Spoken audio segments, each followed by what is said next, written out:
Welcome to another episode of Taxation. And today, guys, I'm so excited to discuss the percentage taxes. So this presentation is divided into two para mas hapos and gradual ang ating discussion, guys. And ang ating presentation actually today, it's like a podcast wherein hindi nyo ako makita, but okay lang, at least ang ating handout sa screen, ano? And I will talk about this today, and hopefully, guys, you can go with the flow, have your headset, if you have MP3, just listen with me, okay? And I hope ma-enjoy nyo ang ating discussion today. And I am so excited, guys, to share it with you. So, let's jump in and let's lean in. Hopefully, damo kita ma-learn today about percentage taxes. After this chapter, of course, we will learn the scope of percentage taxes. Okay, guys, get your notes, your handouts.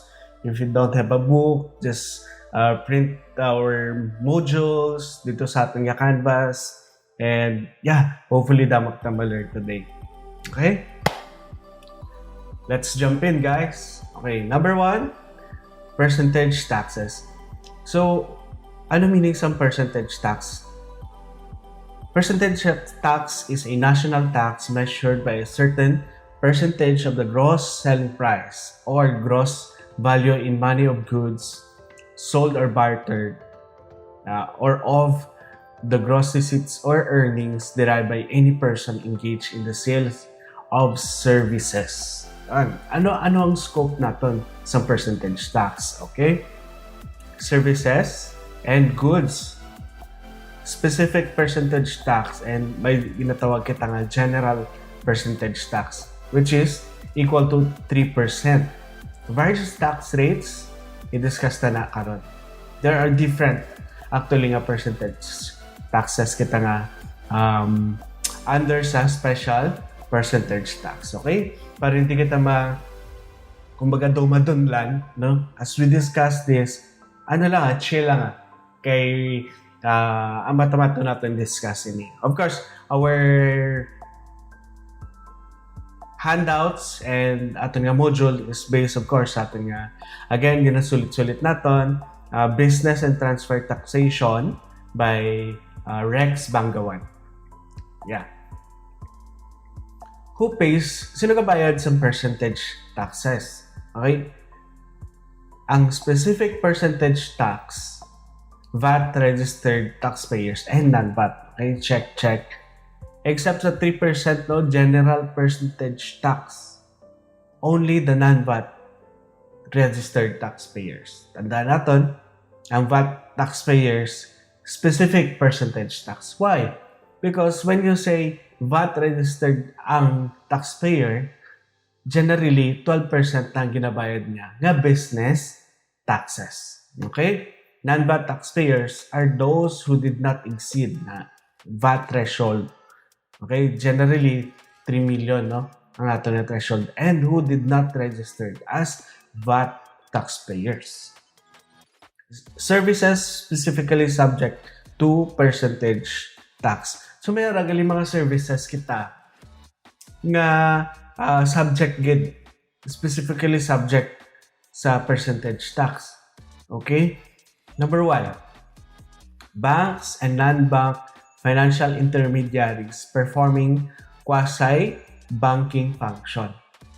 When we say quasi-banking, quasi meaning daw it's not the real banking, pero it's daw pareho siya.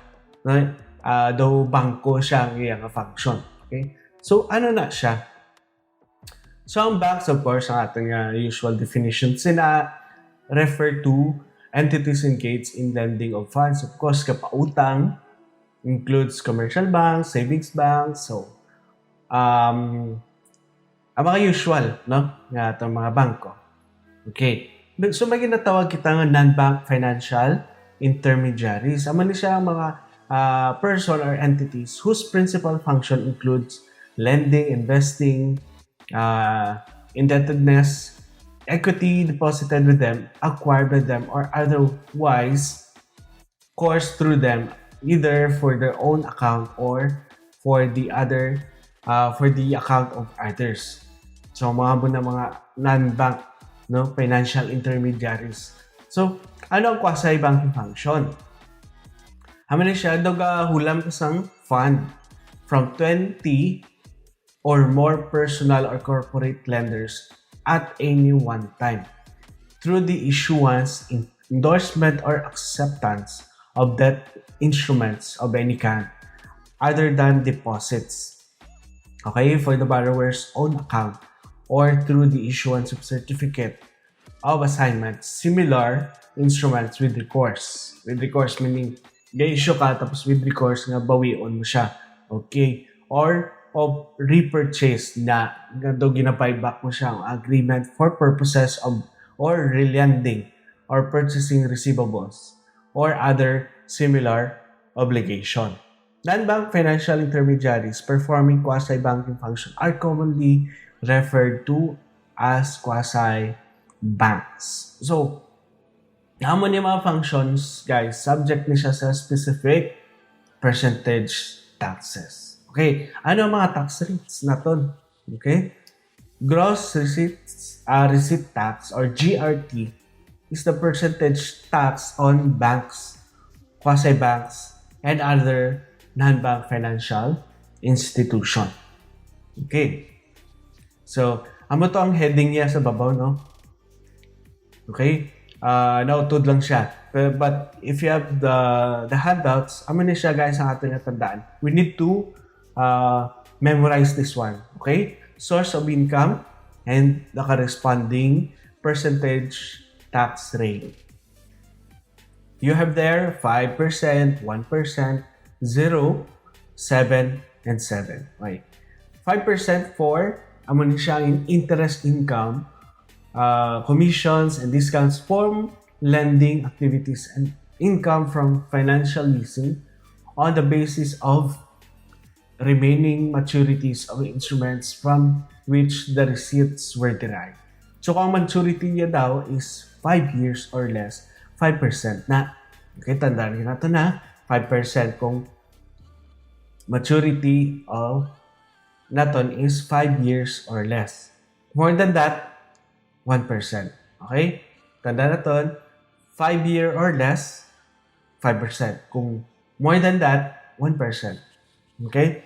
Mas malawig, mas manubo ang iyang tax rate. Dividend and equity shares in the net income of subsidiaries, 0% siya. Okay? 0%.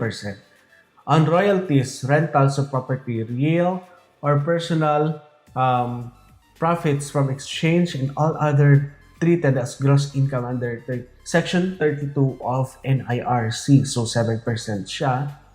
On net trading gains within the taxable on foreign currency, debt securities, derivatives, and other similar financial instruments, 7 man siya. So, 5, 1, 0, 7, and 7. Okay? So, sa mga problem solving natin, so kung balahan natin ng percentage tax, no, hapos lang mag-compute kung how much ang iya anong tawagan GRT. So, gross receipts tax. Okay. So, may illustration kita. Basic computation diri. Okay? While inom kita da coffee, while kita panyapon, just take your time, guys. At least, daw maka-chill kita, no? Sanaw gani medyo na sip on, but go lang. Yeah. It's 4:52 a.m. in the morning, and we're namin sa feeling kung early ka mag-record, pero ang tingog mo, no? Medyo mamalat-malat pa. But thank God for another day naging create niya for us. And we should be excited every day, guys. Okay? Okay. Si Orion Banco, no, mayroon siya source of income. Okay? Banco, no? Interest income from loans maturing within 2 2 years. So, nabilong siya sa 5 years and below. So, pila ganang rate? 1%, 5%. Tama? So, 2, 5%. Right? Ang computon din natin is ang gross receipt tax. Okay? So, after the line, analyze ta, nga amo na siya. Interest income from loans maturing more than 2 years but within 5 years. So, within 5 years kung siya gapon, 5%. That's right, 5, 1M, and 5%. Interest income on loans maturing more than 5 years, 1.2, of course, 1% siya. Processing fees, nga 300,000. Diba sa babaw, kagina wala man dito nakabutang ang processing fee. Okay, pero dito siya under sa dire siya processing fee na other items treated as gross income or pwede man din actually sa other similar financial instruments. Okay? Processing fee. Of course, kung mag-process ka sa mga loan application, di ba, meron ang fees naton. So, dira kita ga-earn no sa aton mga banks or other quasi-banking functions. So, on top of that, kumbaga daw, example, mag-issue ka sang loan nga 100,000, ginakaltasan mo siya sang processing fee. So, mo na siyang mga income. So, part man siya gapon sa mga operation. 7%. Okay? Rent income from foreclosed properties. So, hindi siya sa interest income, hindi man siya dito sa processing fee, no? Ang sa babaw natin yung example kagina, hindi man siya dividend. So, dito siya ma-fall sa DN, other income. Tama? Na mga net rentals of properties, so rent income, real or personal na. So, dira siya. So, 7% ng aton nga rate. And dividend income. Siyempre, dividend income, kumbaga, within, I think, within the subsidiaries mo lang, net income of subsidiaries, na-distribute ka sa dividend, of course, 0% ang tax rate na to. So, overall, no, computation na to, 222,000 ang iya nga, gross receipt tax. Okay. Illustration on the basis of remaining maturities. Okay? Balikan natin. Where derived ang remaining na. So, ang term diri is ang remaining maturities. Okay? Tandaan natin na on the basis of remaining. Hindi ka ang complete term niya. Okay? Ang original term, no. Kundi ang remaining maturity, yan na lang. Si East Bank daw in 2019 had a 10-year loan with a principal amount of 1 million which was issued on March 31, 2014. So, isip ka sa number of years, 2014, okay? 1 year siya sa 2015, 2016, 2017, 2018, 2019. So, 5 years siya. No? Kung 10-year loan siya, so another 5 years naman siya. Tama? So, ang remaining maturity niya at the end of April 31, no? 4 years and 11 months. So, ang applicable tax rate, no? For more than 5 years, 1% kina. Okay? Exactly 5 years, of course, 5% ang rate. The amount of gross receipt tax on interest income on this loan shall be, of course, now distribute man siya 1, 1, 5, and 5. So, 20% and 20,000 yung monthly interest income on the last day of every month na ang pamangkot. Last day of every month. So, compute natin, interest income, January, Feb, March, and April. So, tag 1%, 1%, 5%, and 5%. So, na siya ang basis natin sa gross receipt tax natin. Ayos? Understood? Okay. If naintindihan nyo guys, yeah, just comment sa atin nga live chat dito sa YouTube. And if you have question, feel free to message me or yeah, hopefully damo kita makuha today. Okay? Before kita mag-quiz today. I mean, ma-quiz the following day, of course. Wala na quiz today because we need to malagas kita sa ating topics. Okay? So, tandaan natin guys, ang basis of remaining maturities natin. Ang remaining lang. Okay? Basta ang ibang sa inyo, stick lang din ay 10 year, tapos hindi ka mag-minus kung saan siya na issue. Okay? So, dapat remaining maturities ang tandaan natin. That's the basis, no? Sa applicable tax rate natin.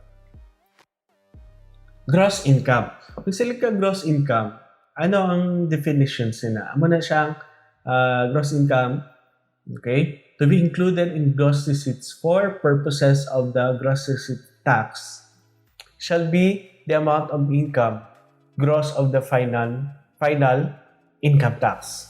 So para mas clear, let's have this example. Si United Kalinga Unibank, naka-receive siya sa 8 million pesos. Okay? Ano ang 8 million? Interest income from short-term deposits. So, short-term within a year, right? With other banks. During the month, okay? Ang interest was net of 20%. 20% of final income tax. Okay? Amo na kuno ang interest.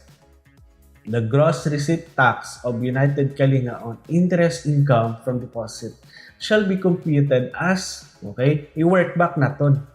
Okay, because ang interest na 8 million represents interest income. When we say debt, nabuhin na da ang 20%.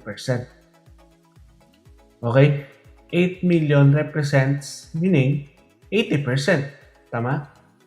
Kaya 20% final income tax. So, magambal ka nga gross income, i-gross up. Okay? So, that's why 8 million, i-divide mo sa 80%. Sir, mamangkot ka, no? Sir, di na rin ang 80%. Of course, gusto mo i-work back kung pila ang 100%. Okay? Kaya gingbuhin mo din net ni isang 20% final tax. Okay? 100% less 20%. Amo na nga, nag-80%. So, total sina is 10 million. Dira ka tama base. Okay? Gross receipts times 7%. Kaya hambal na ton sa babaw. Okay, 7%, no? Ang aton nga tax rate for that interest income from short-term deposits. Correct? Okay. The applicable percentage tax rate is 7%, not 5% tax rate, since the interest is earned from deposits, not from loans. Okay? 'Di ba ang bangko kung damo siya kung damo siya deposit sa ibang nga bank, ga-earn siya sang interest income. So hindi na siya sa lending activities niya. So dito siya nagkuhan sa deposits. Okay? Exchange, net trading gains within taxable year, debt securities na similar financial instrument. So financial instrument meaning nag-deposit man siya, no, sa ibang nga banks. So that's why nag-earn siya sang interest income. Of course, di ba? Okay. Next, net trading gains within the taxable or foreign currencies, debt, securities, derivatives, and other financial instruments. Okay, clear ang aton nga tax clearly applies to the annual net gains. Okay, annual net gains from this category. According sa aton nga revenue regulation, the figure to be reported in the monthly percentage tax return shall be cumulative na total of net gain or loss since the start of the taxable year. Okay? The figures, less the figures already reflected in the previous quarters of taxable years. Okay. Ang ato nga filing sa BIR for the percentage tax, di ba? Previous months, okay, may quarterly makita nga submission. So minus mo na, 'di ba, ang monthly. Example B, sa March may loss ka. So dapat net kuno. Okay, cumulative total. So meaning from January to March, kung loss man lang January, gain sa February, tapos loss sa March, okay? So ang cumulative amount ang aton nga basis ang monthly percentage tax return. Okay? Net trading loss, okay, sustained from this category shall be deductible only to the gains na from trading on the same category. Okay? The net trading loss na tandaan natin guys shall not. Net trading loss shall not be deductible to other categories of receipts. Hindi mo siya pwede gamiton nga deductible or deduction sa other categories ng receipts. Only dito lang get. Ang ginaneto naton sa trading gains lang get. Okay? If the bank has a cumulative net loss at the end of the year, the same cannot be carried over na against gain in the following year. Kumbaga, within that taxable year lang. Okay? Hindi siya pwede ma-apply the following year. Okay. Illustration. So, ang bank mayroon siya interest income sa April nga 100,000 in rentals nga 50,000 tapos mayroon siya nga loss nga 10,000. The following month, same magapon yung interest income niya. Okay? Sa rentals, same magapon. Fixed. So, may ara lang siya nga net trading gain na 20,000. Okay? Ang balaton for the month of April, ano ang balayran niya sa gross receipt tax? Okay? 100,000, pila ganyang rate niya. Interest income from short-term loans. O loans naman pila. 5% na ang rate niya. And for rentals, di ba, may to sa itong example sa babaw, 7% kinaya. Okay, ang tax rate.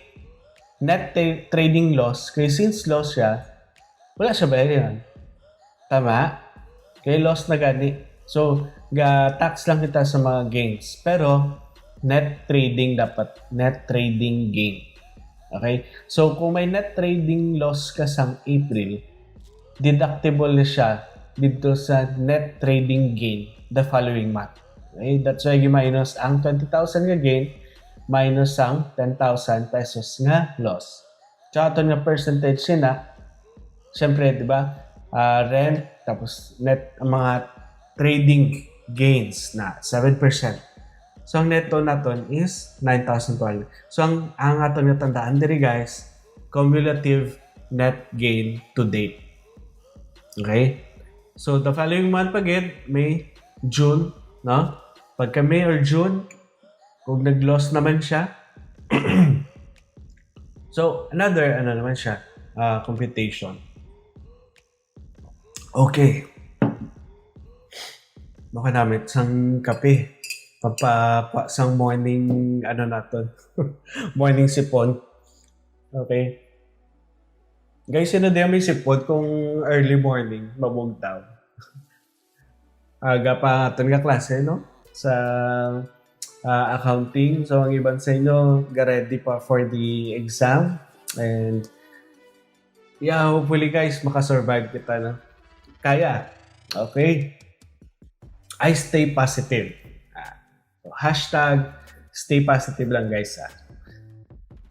Okay, to continue, natin nga exemption from gross receipt tax. So, yung discuss natin earlier, pila ang rates ng gross receipt tax, ano mga subject na activities, under sa mga banks, and quasi-banking function. So, may ginatawag makitagali guys nga exemption. Okay? Gross receipt tax imposed on banks does not apply on the income or revenue realized by BSP. Okay? Exempted sila sa gross receipt tax from instant transaction undertaken in pursuit of its legal mandated function. Siyempre, BSP, di ba? Government. Okay? Government. Kumbaga, ang BSP sila ang mandate sila to regulate, di ba? Ang ato nga banking system in the Philippines. So, sila lang gidya ang exempted from gross receipt taxes. Okay? Tax on other financial intermediaries without banking, quasi-banking function. So pareho sila actually mga non-bank financial intermediaries na wala siya banking function. Pawn shop, mga prinda naton. So wala man banking function. Okay? Money changer. Ti ka pa ba lumalang sang currencies. Okay? Wala man sing although non-bank financial sila ang tawag sa ila, non-bank financial intermediaries. So sila man ang mga middle person into a financial ecosystem, di ba? Pero wala lang sila sa quasi-banking function. Wala lang sila pautang, wala lang sila only ang ilaw bra sa pawn shop, printa, di ba? Wala man sing banking function unlike sa mga bangko, kapautang sila, ga-earn mga deposits, interest, So sila ni, okay? So same principle man. Wala man may kinalain. 5 and 1. Okay? 5 and 1. 5 years or more than 5 years ang remaining. No? I-correct nyo lang yung spelling, no? Remaining maturities of instruments.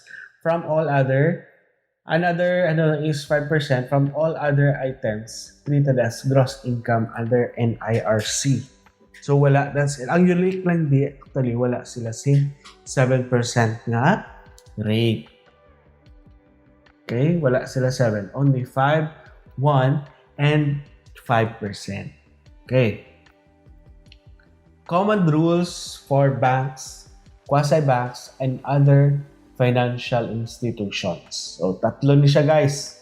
Mga aton nga pag-discuss today about sa accounting rules, finance lease, favorite sang iba, finance lease and operating leases, pre-termination of instruments. Okay?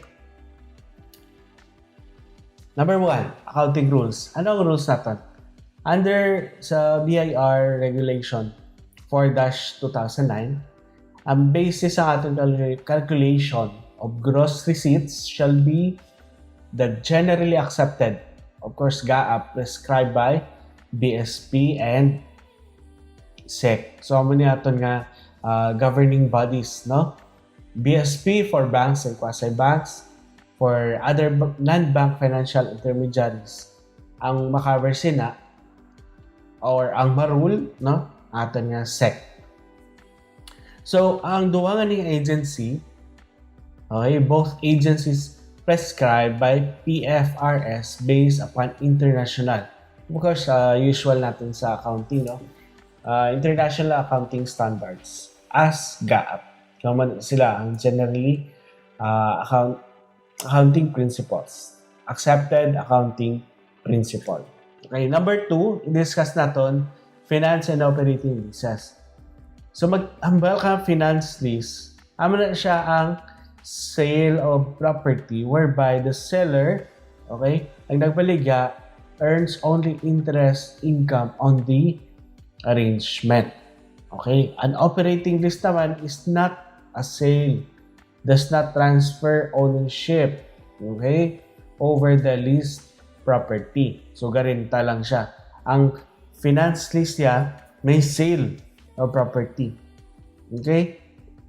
So, there not a sale and does not have a transfer ownership. Okay? Unlike sa finance lease. Okay.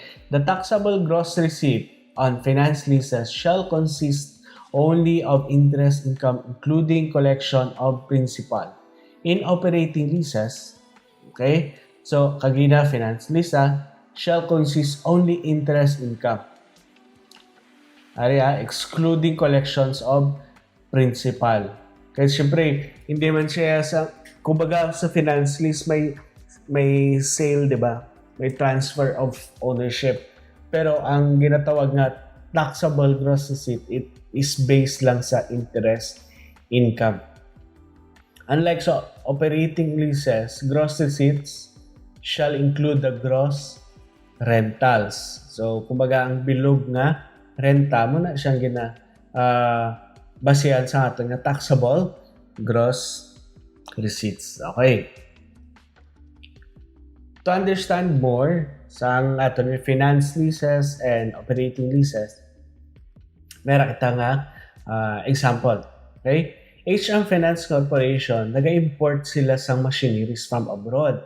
And pag-import nila, no, ginabaligyan nila, okay, under a deferred financing scheme. So, ginapautang nila. Okay? On Feb 1, 2009, nagbaligya sa machine with an acquisition cost. Nagbakal niya sagwa, no, ga-import sila. Ang worth sa machine is 257,710. Tapos yung baligya niya, 300,000. So may markup siya. Okay? Payable in monthly installment of 100,000 starting March 2009. Okay? The loan earns 8% effective interest. Okay? Monthly, tapos ang iyang term, okay, hasta maubos siya, 100,000. Diba? So, 3 months to pay. Okay? So, ang interest income yan, so since ang style din is ang diminishing, no? The interest income in each month is reported as gross receipt because finance lease siya. May transfer of ownership. Yung baligya yung machine. Okay? Hindi nga ang entire 100,000 ang basis, kundi sa interest income. Okay? Basta ganyan may transfer of ownership, basta ma-identify mo siyang finance lease, ang basis ang aton nga gross receipt tax, no? Ang aton nga tax diri percentage tax is sa interest income lang. Okay? So, array interest income multiply mo sa aton nga tax rate. Okay. What will happen? No? It contains recovery of the principal. Okay? Tama? So, ang ginansya lang, okay? 300,000 less money, amo lang na ang iya nga taxable. Okay? Okay. Not the entire 100,000 nga ginabayaran niya every month. Operating lease. Si Tugon Industrial Bank, yung foreclose niya ang isang property in March. Okay? It leased the property to a commercial lessee for a period of 10 years. The lessee pays 50,000 monthly rental on the property. So, wala man transfer of ownership, operating lease lang siya. So, monthly rental, amo na siya to be included in the monthly gross receipts for purposes of the gross receipt tax. Note that this rental is purely income. Okay, ang renta purely income kay wala man siya nagbaligya sa property. Okay? Gets, operating lease and finance leases. Hapos lang siya, no? Pag finance lease, based lang kita sa interest income, ang aton gross receipt tax. Kung operating lease, the whole monthly rental, amo na siya ang subject to tax, percentage tax. Okay? Next, and last topic is under dito sa aton nga, enumerate kagina, common rules, no? For banks, quasi-banks, and other financial institutions. Okay. Pre-termination of loans. Okay? Pre-termination, meaning kung example, ang term niya is 10 years, tapos gusto mo i-terminate na yun by tanan earlier, okay? Pre-termination na ang tawag. The maturity period shall be reckoned to end as of the date of pre-termination for purposes of classifying the transaction and applying the correct tax. Okay, para mas maintindihan natin, no? Mayayara kita nga illustration. On January 1, 2015, Pinoy Bank loaned 1 million to a client payable within 10 years. Okay? The loan pays 10% interest payable every December 31. Okay? With the first interest payment due December 31, 2015. Sang nagdamo kwarta si ang client on June 31, 2021, the client terminated the loan by repaying the full the principal in full. So paano natin i-compute? Kay hambalya, kailangan natin i-recon, shall be recon. The maturity period shall be recon to end as of the date of pre-termination for purposes of classifying transaction and applying the correct tax rate. Okay, let's see.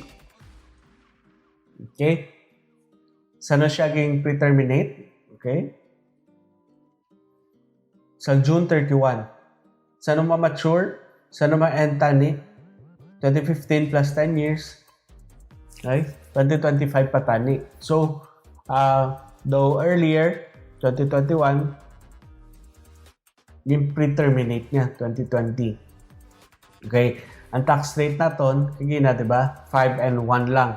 Okay? Sa atin nga, other banks and financial percentage kagina. Okay? 1% and 5% lang. The same rule, kung 5 years and below, 5%. Tama? More than that, 1%. So, ano basis? Dito lang kita sa interest.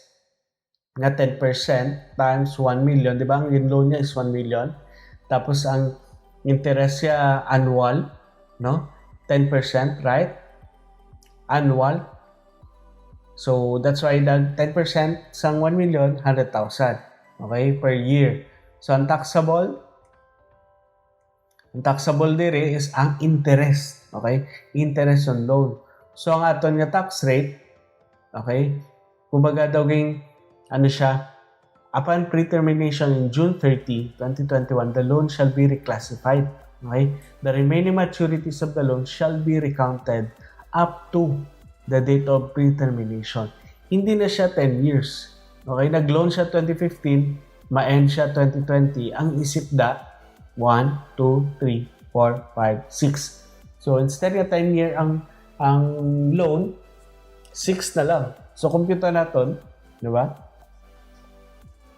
Ano na siya? 9, 8, 7, 6, 5, 4 years. Tani ang remaining, di ba? Shall be reckoned. So, sa 2020, so since 2025 pa siya ma-end, di ba? So, remaining maturity.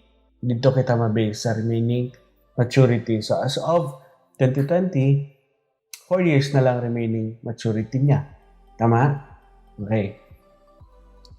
That's the simple concept right there. No? The remaining maturities of the loan shall be recounted up to the date of pre-termination. Okay. The correct gross receipt tax shall be recomputed and adjusted. Recomputed and adjusted. Adjustment shall be made. So, compute nila. So, since ma-end siya, di ba, nag-loan siya sa January 1. Tama? Pre-terminate niya at the end of the first half of the year. Tama? Okay. Ang correct is 2015, ma-end siya dapat 2021. So, instead nga, ang old computation, naman siya, 1115, i-correct na siya. Okay? Less than 5 years ka di ba? 5 years and less. 5% siya. That's why name siya nga 5%. So, 2020, di ba? Half of the year na lang. Because, half of the year na 2021 siya. Okay? 5%. Ang 1% lang di is naglapaw siya sa 5 years. So may butal siya 5.5. So it's 1%. Okay? On the interest. On the interest. So sa 2021, syempre June. Okay? June. So 50% lang. Okay?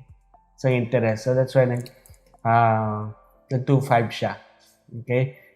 Less gross receipt tax previously reported and paid. So kung ang 14,000 nga to, nga originally gibayaran during pre-termination,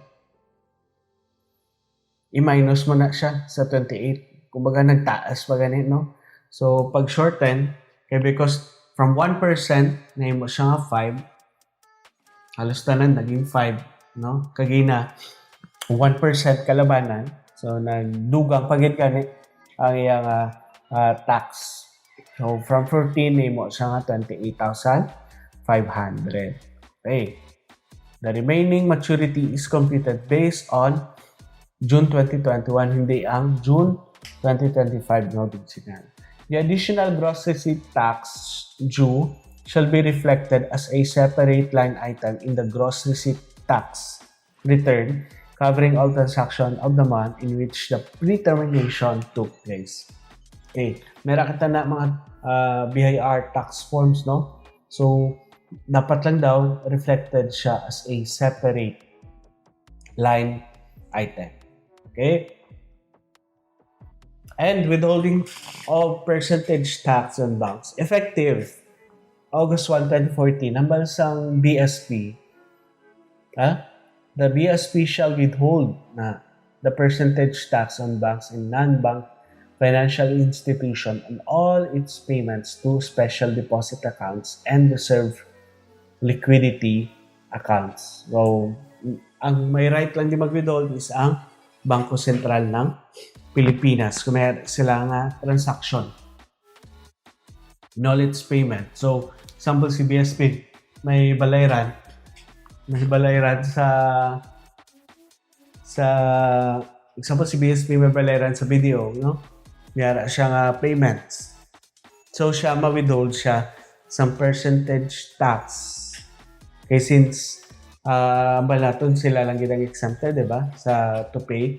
So, may right sila to withhold some percentage tax on their transaction between banks. Okay? Tapos sila na ma-remit sa BIR. Okay?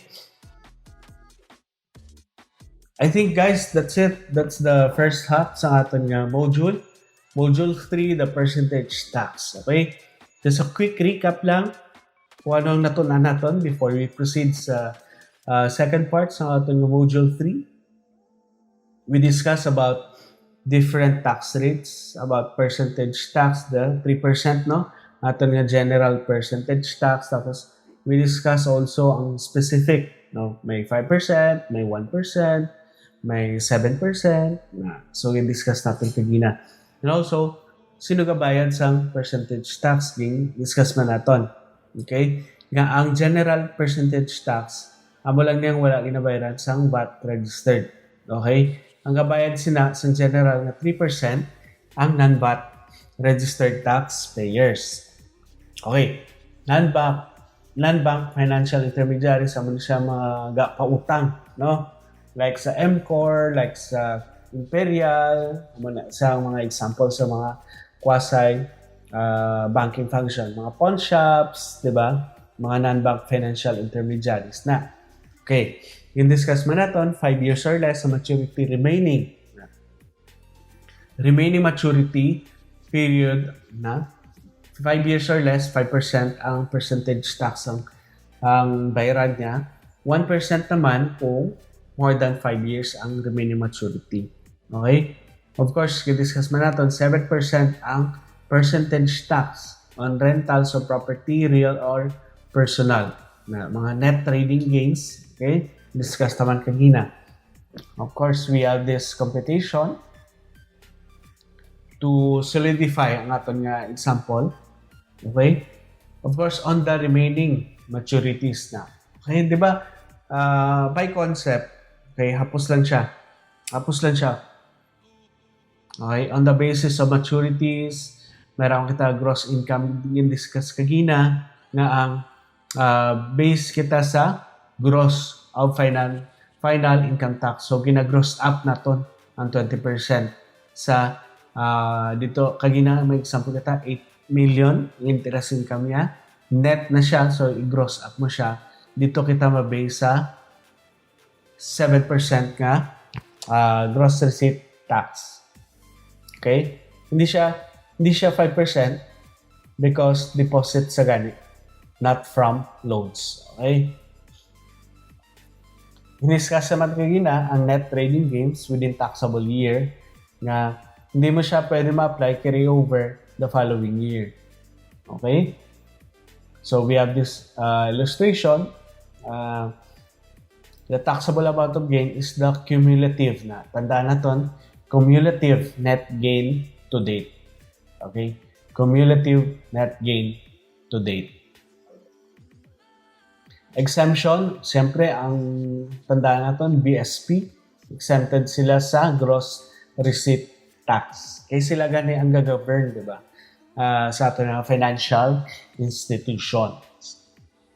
And may example kita non-bank financial intermediaries, sama na siyang pawn shops, and money changer. So, ang applicable tax rate sa ila, 5% and 1%. Okay. I-discuss naman ang tatlo kabilang. Common rules for quasi banks, and other financial institutions. Siyempre, GAAP ang basis natin sa accounting rules. Finance and operating lease, simple lang. Kung wala ganit transfer of ownership, ano siya, operating lease lang. Finance lease, based lang kita sa interest income. Operating lease siya, based sa gross. Okay? Isang rent natin. Okay. So, amanan siya yung discuss naman kagina. No? Tapos, pre-termination na isang loan. So, dapat recalculate natin. Example, 10-year. Kagina, example natin, 10-year loan. Tapos, king-cut niya. No? Earlier, instead niya 2025, yan na lang 2021. So, ma-adjustment siya. So, originally, 14,000 ang balayaran niya nga percentage tax or gross receipt tax. Amo niya ang recalculated. Okay? Kung gibayaran niya ng 14,000, amo na rin niya ang bayaran niya. So, on top of his payment, no? Okay. So, again, discuss naman, finally, withholding of percentage tax on bank. So, effective, sanction lang, 2014, no? BSP shall withhold. So, ang sa BIR, si BSP ma-withhold sang percentage tax on banks. Tanan nila nga payments. Okay? To special deposit accounts and liquidity accounts. Okay? Yeah. Hopefully, guys, may nakuha kita, no? Sa atin nga percentage tax nga discussion. See you in our next module. Second part sa atin nga percentage tax.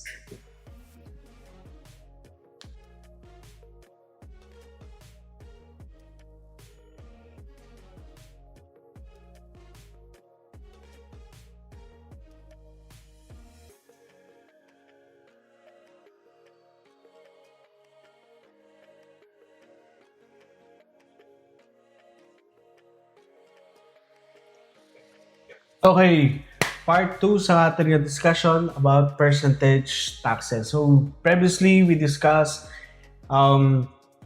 about banks and non-banks financial institution doing those quasi-banking function. Okay? Ang i-discuss din natin ang specific, no? Specific percentage tax rate. So, in general, ang ating percentage tax is 3%.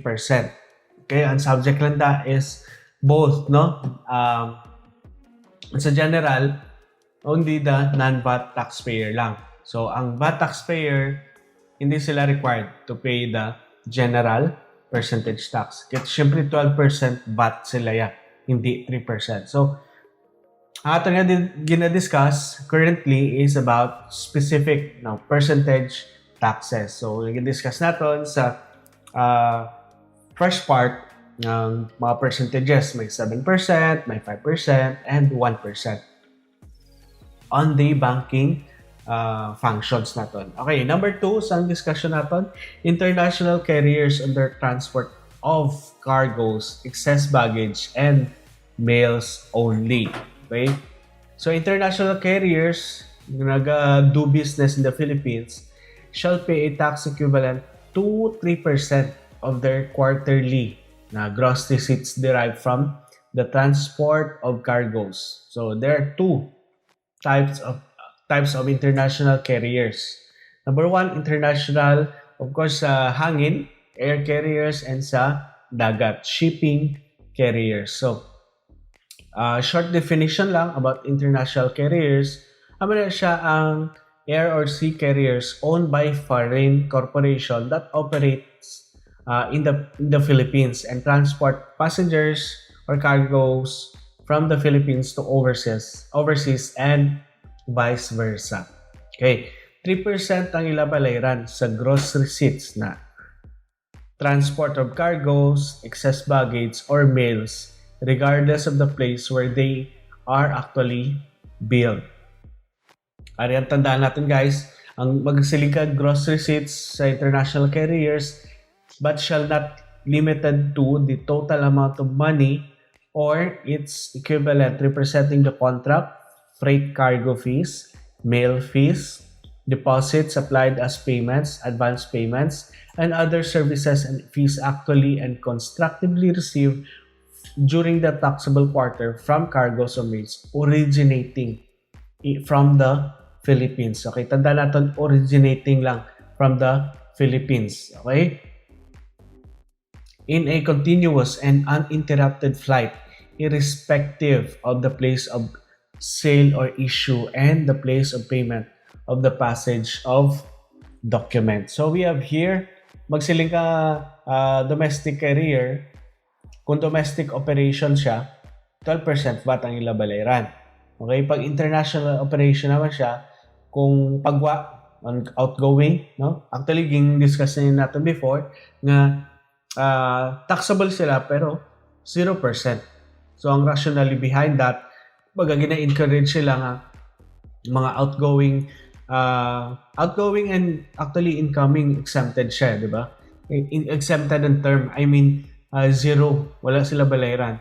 Sa outgoing, din change na ni, no? 0% VAT siya. Taxable siya pero 0% VAT ang balayran. Okay?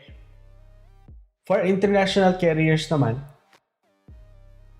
passengers and goods, mails, or cargoes, okay, not applicable siya for domestic operation. Siyempre, within the Philippines lang yan, domestic. Kung international gani, exempt kung pasahero. Okay? Pasahero or sa mga tao ang karga, exempted both, no, incoming and outgoing. Goods, mails, or cargoes, kung outgoing gani, may ginabayaran siya nga 3% OPT. Okay? And exempt naman siya for incoming. Sa mga incoming international carriers, no, sa goods, mails, or cargoes, exempt siya. Okay? So, kung nato mo, exempt tanan nga incoming kung international operation. Ang manatandaan nato, note on domestic carriers, domestic sea, are vatable siya. Okay? Outgoing shipment, they are actually subject to zero rated VAT on such shipment. Okay. To illustrate, meron tayong example din rin, no? Kung pila ang balayran niya percentage tax. Okay? The Philippine operation of Malaysian Airlines, a foreign air carrier, reported the following gross receipts. So, Malaysian Airlines. So, international lang siya airline dito sa Malaysia. Tapos, do business dito sa Philippines. So, incoming, ang mga incoming, di ba, balikan nato na, ang incoming, international, so exempted siya, right? Ang outgoing, kung goods or mail, sa mula to may 3% siyang balayran. Okay? Again, outgoing, 3% sa mga goods. So, sa linda ang outgoing. Outgoing, tapos goods or mga baggages. Sama lang ni.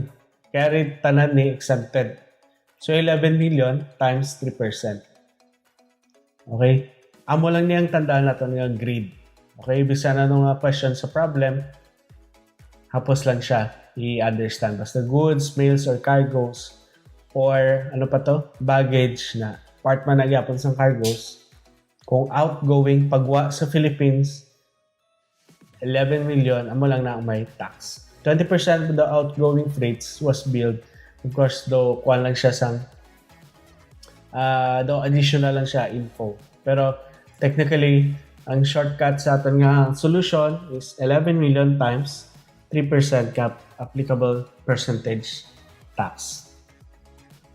Okay, the common carriers tax herein does not apply to offline international carriers having a branch or sales agent in the Philippines which sells passage document or a compensation or commission to cover offline flights. Okay? So they are not considered, di ba? Not engaged in business. Kung ba daw admin office lang sila. So hindi siya applicable ang but therefore may be subject as an international carrier in the Philippines, okay? And is therefore may be subject to VAT. Okay? Kaya hindi applicable ang common carriers tax. Okay?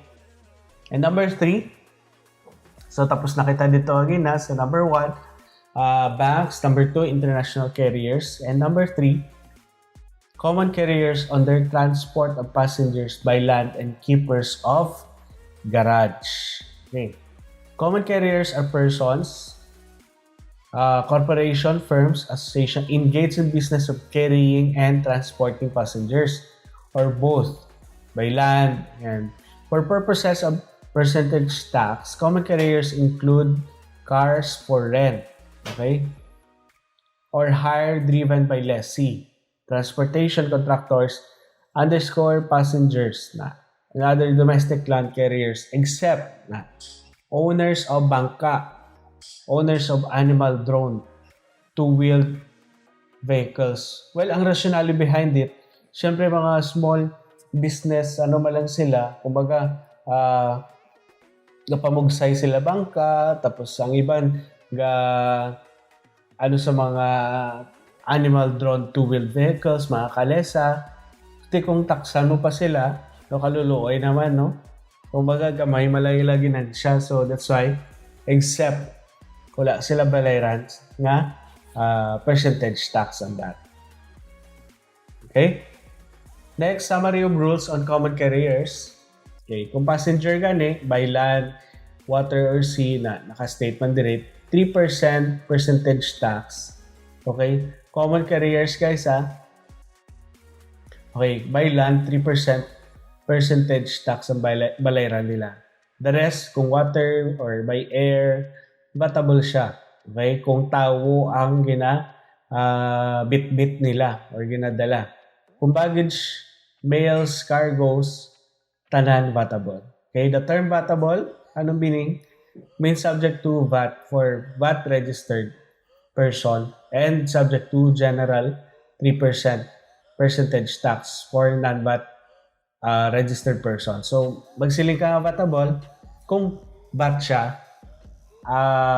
Kung non-VAT naman siya, syempre ang proper term is subject to general 3% para daw shorten lang. Vatable and non-vatable. Okay? So, understood, guys? VAT registered person and the non-VAT registered person. So, it's just the terminology lang, just to simplify. Okay? Under the National Internal Revenue Code, the 3% percentage tax is due quarterly. So, gimbailuan na ni sa unat, monthly ni siya. So, subong, quarterly na ni siya. Okay? Upon the gross receipts of common carriers on their transport of passengers by land. So, ang tawag sini is common carriers tax. Sama ni siya. Okay, basta by land gani, 3% common carriers tax. Okay? 3% percentage tax. Only by land. The rest, vatable. Okay? By water, by sea. Okay?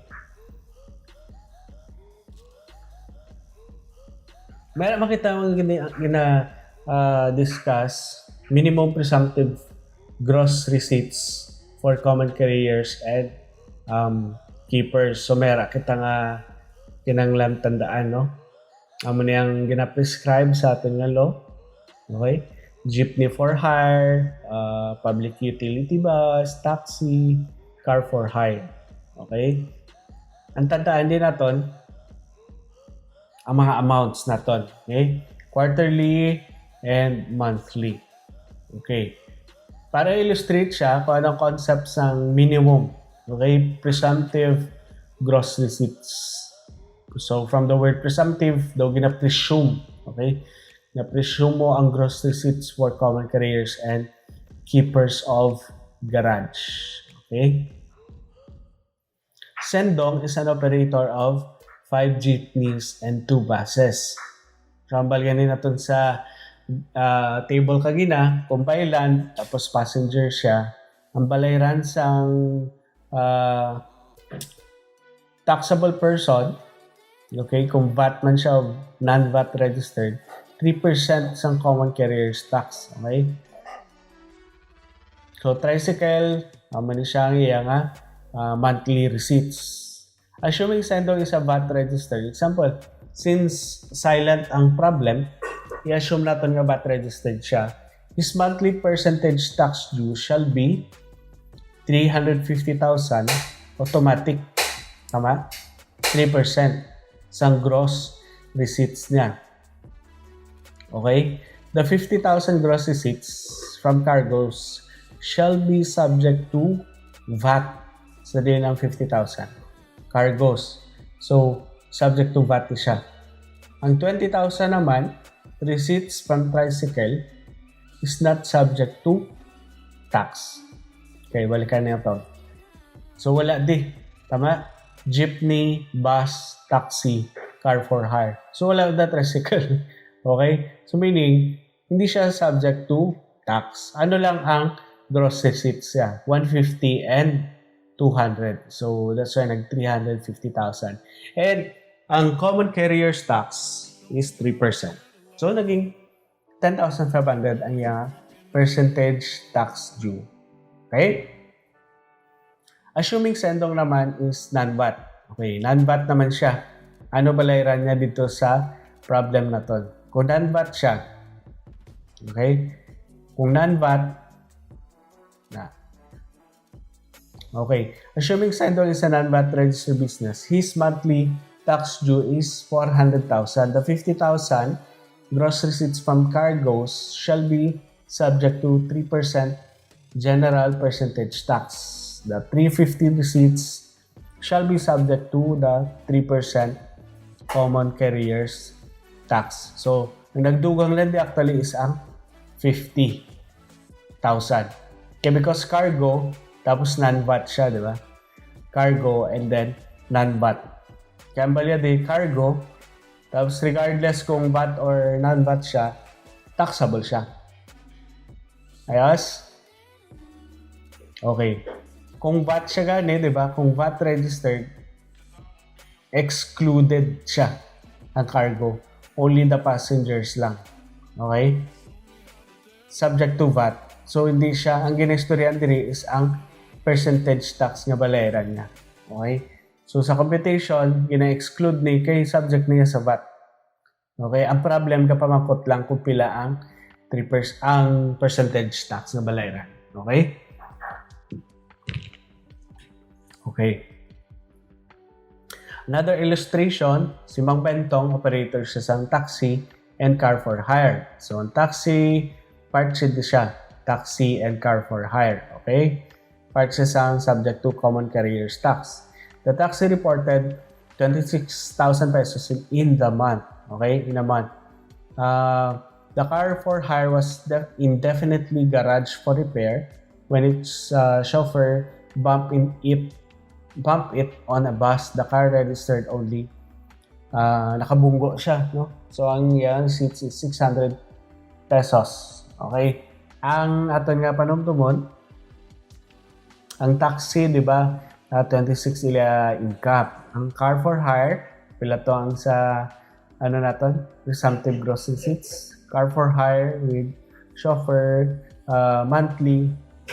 So presumptive ano niya is 1,000. Okay? Excuse me. Ang minimum. Okay? Minimum presumptive gross receipts. Okay. Do gina-presume sa BIR nga mo ni dapat ang minimum mo ya. So, ang ma-prevail diri is ang minimum. So, ang actual niya is 600, ang minimum niya is 1,000. So, 1,000 ang ma-follow. So, dapat sa ulo man naton ang amo ni nga grade, no, quarterly and monthly for the computation. So, ang minimum niya is 1,000. For the taxi naman, minimum nila is taxi is 1,200. Din siya sa Cebu City, right? So, kung Cebu City and other cities, hindi man siya provincial rate, kundi within the city siya. So, 1,200 ang iyang minimum presumptive gross receipts. So, I think this is whichever is higher, right? Transport network companies like Uber and Grab Taxi and their partners and suppliers, which are holders of valid certificate of public convenience, be considered as common carriers qualified to the 3% percentage tax. So, yun na presume diri minimum. So, of course, maximum. The more the better. Kumbaga, the more the better amo ng prinsipyo sa BIR. So, yung taksa niya is 26 and the minimum 1,000. So, 3% sina, that's 7, 810 pesos ang iyang balayran sa percentage tax. Pero kita exemption. Ang tandaan lang natin diri sa exemption for the common carriers tax. Okay? Owners ang bangka and animal drone two-wheeled vehicles. The law is silent regarding pedicabs, okay? Mga tricycle drivers naton, but this business may qualify as business for mere subsistence. Kumbaga, kuan man sila mo daw negosyo sila or business sila for mere survival. No? So, survival lang natin nga pinalangga nga sika drivers. So, they are also exempt from business tax. So, exempted gani ang owners sa bangka, exempted man ang animal drone. Of course, ang ating pedicabs, ano man siya, exempt man from business tax. Okay? So, we're done. We're done sa first 3. Number 4 naman natin is certain amusement places. Mga ginalagawan natin. Okay? Ari, sa ulo man natin guys. Okay? Boxing 10%, basketball games 15%, cockpits 18% for mga cabarets, night or day clubs na. So racetracks natin 30%.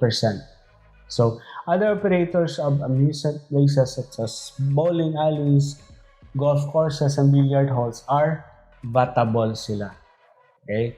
Vatable. Okay? Exempt receipts on professional boxing.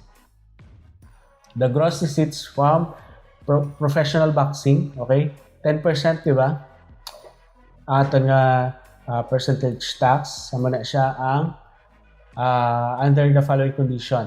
So, dapat may condition nga ma-met, okay? 3 kabilog. World or Oriental Championship. Number 2, at least one of the contenders is a Filipino citizen. Okay? And number 3, the promoter is a Filipino citizen or a corporation, 60% of which is owned by Filipino. Kung hindi one of the 3 kulang, so hindi siya ma-exempt. Okay? The term gross receipts embraces all the receipts of the proprietor lessee. Said gross receipts also include income from TV, radio, motion picture, rights, if any. A person or entity or association conducting any activity subject to the tax herein imposed shall be similarly liable for said tax with respect to such portion of receipts derived by him or it. Okay? So, dapat ma-comply ni. sa professional boxing, of course, example, Senator Manny Pacquiao, na sila professional boxing, may exempt siya sa percentage tax under amani nga condition. Okay? Kung ma-met ni siya, so exempted siya sa percentage taxes. Okay? So, may ara kita da example, no? Very, kumbaga, hapos lang i-analyze. Basta malanin natin, kung boxing, 10. For basketball, 15. For cockpits, 18. 30 naman for mga high-LI and racetracks. So, professional, in North Dome Incorporated operates a coliseum. Okay? So, places of exhibition siya. Professional, non-titled boxing bouts. Professional, non-titled. Di ba, kaginang criteria is dapat world or oriental championship. So, dapat, though I think, kung magamba championship, part man siya actually, Philippine Championship, boxing bouts, 300,000. Okay? Kung mabase kita sa computation dire, ang first two lang, no? 10%. So, sort siya per percentage tax. Okay? Magaba ka basketball, di ba? Pila to? 15% ang percentage tax. So, 10% sa 500, 200 and 300 na. And basketball, so, ang requirement lang din, di ba? Professional. Okay? Yung term nga professional. So, kung hindi siya professional, below lang that, like mga concerts, like mga amateur, so wala siya. Hindi siya upo din. Ang ginistorya natin, guys, percentage tax. Okay? So, ang the rest, subject to VAT siya. Okay? Kung non-VAT naman siya, syempre part na isang ang wala na upo din. Okay? Ang 500,000 nga amateur basketball games or concert of various musical artists, ang duwa nga magiging subject siya sa 3% percentage tax kung nag-VAT siya. Okay? Cabaret. So, ang cabaret natin, ilang percent niya? Cabaret is 18%. Okay? So, 18% sa iyang related operation. So, ang receipt sa bowling alis natin are not specified. Wala man siya naupod sa Internal Revenue Code. Okay? To be specifically subject to percentage tax. Hence, vatable siya ang bowling alis. Okay? Ang mention lang is ang cabaret, which is subject to 18%. Upod na ang gate receipts, kumaga ang entrance nila, and sales of goods and beverages. Okay. Cockpit, of course, ang cockpit natin. Ang mga mahilig magsabong, no? Upod sa ginabayaran nila, ang mga cockpit area, no? Ang mga owners, pilang rate, 18. Pinakamahal ang racetracks. So, medyo damo, diguro income, no? Sa mga racetracks.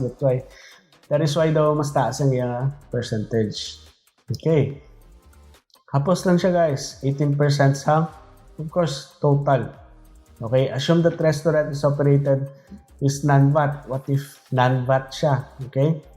Shall pay 3% general percentage tax on the 400,000 receipts. Okay, because sales of food and drinks, kumbaga hindi siya related dito sa na-state kagina. Gate receipts, no? Rent income from concessionaires, other businesses operating the cockpit. Hindi siya related directly dito sa cockpit. Kumbaga daw, incidental area. So, it's subject to 3% general percentage tax. The same shall not be taxed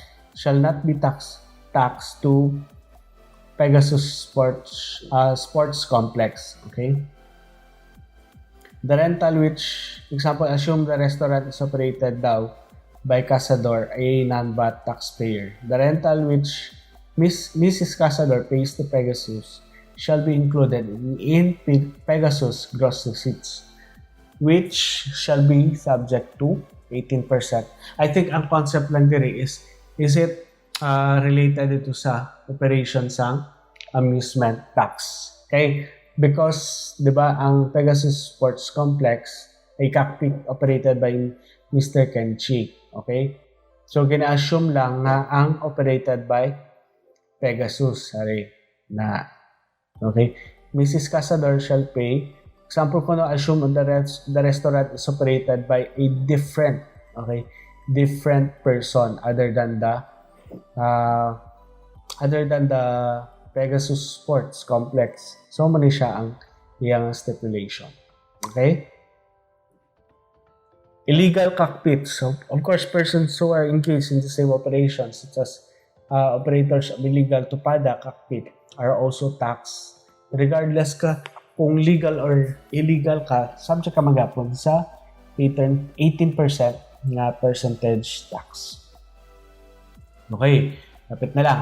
Number 5, brokers in effecting sales of stocks through the Philippine Stock Exchange and Corporation or shareholders on IPOs. Okay, tax on sale, barter, or exchange of stocks listed in and traded through the PSE. The sale or barter, tandaan na to, ang rate is 60% of 1%.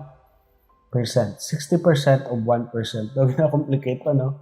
Pero that's their standard computation is known as kagina, di ba, mayroon kita common carrier stocks. So, subong naman, mayroon kita ginatawag na stock transaction tax. Okay. So, may illustration kita dire. Orion Securities effected the sale of the following stocks during the day. Okay? Meron kita through PSE facilities. Okay? Meron man directly to the buyer. Okay. Paano na siya computed ang anong tawag liwat?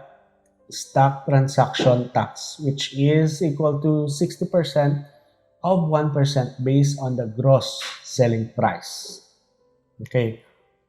Ano na siya ang computation? 60% of 1%. Of course, ang total selling price na to. So, the tax applies only in the listed stocks sold sa PSE, di ba? Balaton, PSE.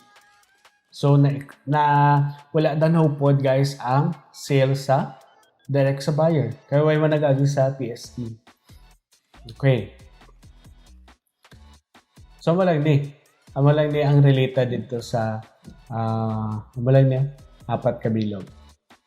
Yung subject to 60% of 1%. Okay. Ang next naman, tax on shares of stock sold or exchanged through IPO. Okay. May tax rate kita. Okay. Up to 25%, 4% siya. Over 25%, but not over 33 and 1/3%, 2%, kumbaga 4 to 1. Okay? The percentage tax is commonly known as IPO tax. Kadamo lang tax, no? IPO tax. So, kagina, ano to nga tax? Nato nga ging discuss. That's stock transaction tax. So, subong naman, IPO tax. Amo din siya mga ga-offer, example, corporation, refers to public offering of shares of stocks made for the first time in the local stock exchange. Okay. Closely held corporation means corporation at least 50% in value of the outstanding capital stock or at least 50% of the total combined voting power of all classes of stock entitled to vote is owned directly or indirectly by or for not na mga tandaan natin actually mga percentage, mga numbers. Okay? I think the trick question there is sa mga, example, may mo siya 40%, no? True or false. Tapos dito sa individual, 25%, no? 25 individuals. So, sa mga trick questions natin, so, kinanglan natin sauluhan, guys. Okay? Determination of the proportion of stock sold in an IPO. So, may ginatawag kita nga duwa ka offerings. May ginatawag nga primary and secondary. So, It depends actually sa nature ng shares na issue. Unissued shares of the closely held corporation to be sold in the IPO. So, ang secondary naman, issued naman siya ng shares. So, di ba sa atin nga FS, may issued and non-unissued shares siya who wish to sell their shares in the IPO. So, ang formula natin, proportion, primary shares, i-divide lang natin sa outstanding shares after. So, that's why naka-highlight siya, no? After IPO. Okay? Ang secondary naman, secondary shares over OS before IPO. Okay. I think this is the, fourth to the last slide nga i-discuss natin. Illustration. So, na-enumerate dire ang mga shareholders kag ilang mga shares. Okay? Si Queen Corporation ko, no, nag-conduct siya sa IPO involving 40,000 unissued shares to be sold to the public at 5 peso per share. Okay? Mr. Bohr decided to sell, okay, upod siya sa shareholder, 20,000 niya shares. So, nag-decide siya ibaligya naman ang 15,000 of his shares to the public during the IPO at 5 pesos per share. So, initially, di ba, naghambal siya nga may ibaligya sila na 40,000 unissued share sa IPO. Okay. Mag-compute kita sa proportion, makonsider ni ang 40,000 unissued, ano na siyang primary. Ang 15,000 naman is issued siya kay Mr. Bohr.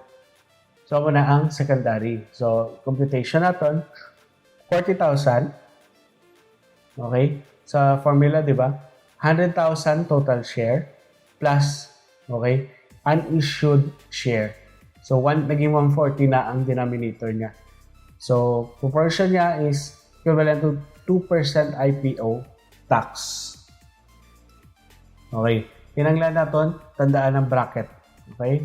Kung ang natabo, 28.57. So, balikan natin ang aton nga table. Over 25 siya, di ba? Over 25%. So, 2% siya.